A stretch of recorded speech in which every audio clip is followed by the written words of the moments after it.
Welcome to Rally Hunt Club. This webisode is all about our spring summer planting. Stay tuned.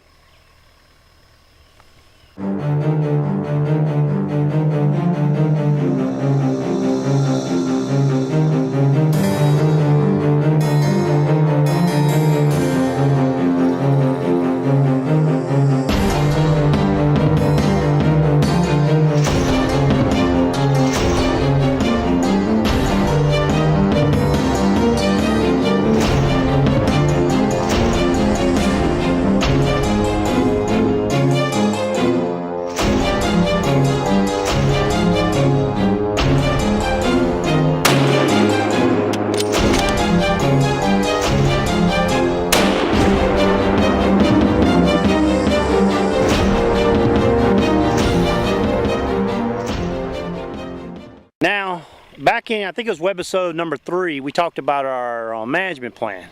Big part of our management plan is planting in the spring and summer. Now, behind me, over my right shoulder, is 20 acres of peanuts. Now, Chuck and a local farmer decided they wanted to plant some peanuts and harvest them for, harvest them. So anyway, that was fine with me because deer love peanuts. You should see the tracks in these fields. It is unbelievable. Every row has tracks.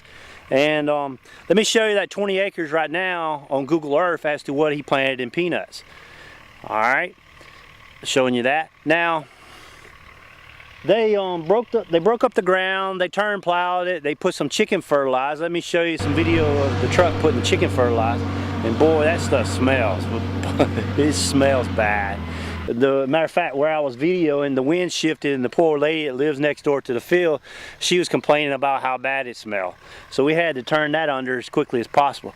But anyway, you're looking at the peanuts right now. That's about a month's worth of growth on those peanuts. And they're doing pretty good, other than the deer hammering it, and we've got some nut grass they're trying to get out of it. So that's the 20 acres of peanuts. And let me go to the next area. I'll show you our corn and our sorghum. Stay tuned. All right, let me show you our corn now. Now, this is about 2.5. I'd say about 2.5 acres is what it measured out to be of corn that Chuck planted back in April. Now, it's doing really, really good. This is some of the best corn I've ever seen him planted. Considering we've only got a couple inches of rain in the month of May, boy, we've just gotten the rain at the right time. Now, he's sprayed it, he's cultipacked it a week ago, so you can see how clean the rows are, and we're really excited about how this corn is. We used a 2-row planter for it, and it looks really, really good. Hope I don't get you guys drunk tossing the camera around trying to walk between these rows. So real proud of our corn. Real good, healthy looking corn. Look at the thickness of the stalks. Real excited about this. Hopefully the rain will keep coming in a timely fashion and to keep it up. So let's go look at our grain sorghum now. One of our grain sorghum plots. Stay tuned. So now we're over at about an acre and a half grain sorghum plot. Now it's just behind the corn that we just came from. So it's up toward the hill. Now, grain sorghum, milo, it's also called milo. It's some people call it a poor man's corn, because it's going to generate some heads, and those deer love those heads. All right, what you're looking at is the plot, and got little weeds in there, but not bad. But you see how good the planter. We used the planter with different seed plates for this, and you see how good the planter did on this. You see how thick. Once again, we haven't gotten a lot of rain, but boy, I tell you what, when we got it, it was right in the right time. So, real proud of this. Now, one thing about milo is we planted it last year and we had a terrible drought. And this is one of the best drought-resistant plants that I've seen. And even though we had a drought last year, we still made seeds. We still had those big heads, and I say around the 1st of October when they had the heads, we had it up there on our little stop sign where we plant the dove field, and the deer were just hammering it. They were just hammering it every night until they ate all the heads or the heads fell off and busted. So really excited about the Milo, especially knowing that it's going to come mature in October into bow season, first of gun season.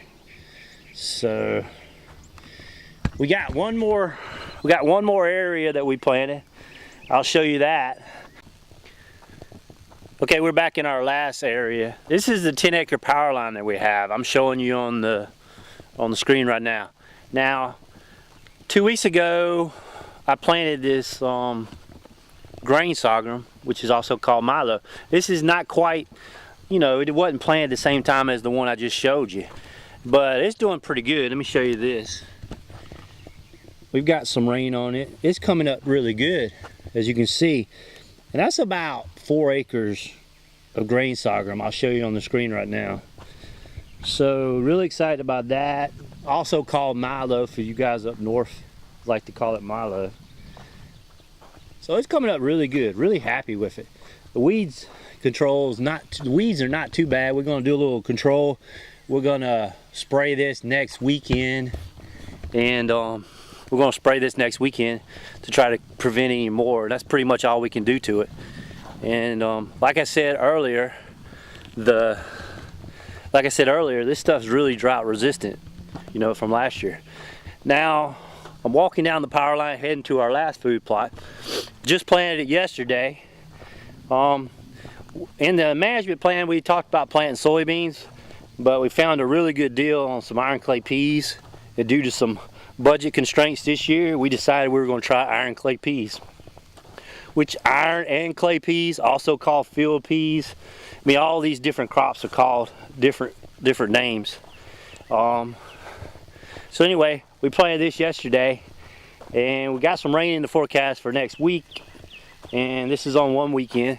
Hopefully it won't come up too much, because we're going to have to put the electric fence around it. Let me show you what we got here. All right, so we figured that's about 3 acres we planted there in the middle, and this is where we had the soybeans in the electric fence last year, if you watched the first season of Reality Hunt Club. So we're going to put them here, and we're going to do an electric fence episode on this too. So excited about this. And the way we planted this was we broadcast it out, and then we ran over it with we got 6-foot harrows. It's got a drag behind it, and as you see, it covered it up real good. So we put it on pretty thick. So anyway, that's what we got. That's what we got planted. That's the spring summer planting we got in mind. And I hope this episode is not too long for you guys, but that's basically everything we got in the ground. So let me get back to some work, and stay tuned. We got some more shows coming up. So thanks for watching Reality Hunt Club. We have a ton of ways for you guys to follow us and to keep track of our new videos that we put out. Probably the most popular way is Facebook. Log into your Facebook account and go up to the top search bar and type Reality Hunt Club. There you'll see our Facebook page. Go over and like us, and you'll be getting updates in your Facebook stream as to our new videos that come out. Another way is youtube.com/ToxicGivens. Click the subscribe button up at the top, and you can subscribe. And of course, you can always leave your comments in Facebook. You also can do it here in YouTube. This is me showing you an example of how to leave a comment in YouTube. And of course, we have a Twitter account too. You can follow @ToxicGivens if you have a Twitter account. And of course, we have the website, toxicgivens.com. You can follow us there. And if you've got an iPhone or any kind of MP3 device, you can click on the link iTunes, and we have an iTunes channel where you can download a smaller version of these videos. And finally, we're on Google+. If you log in your Google Plus account and you type Reality Hunt Club, it'll take you to our Google Plus page. So many ways to follow us. Pick one, pick them all, however you want to. Please follow us and keep track of our videos, and we'll keep bringing you good content and from this point on. So thanks for watching Reality Hunt Club.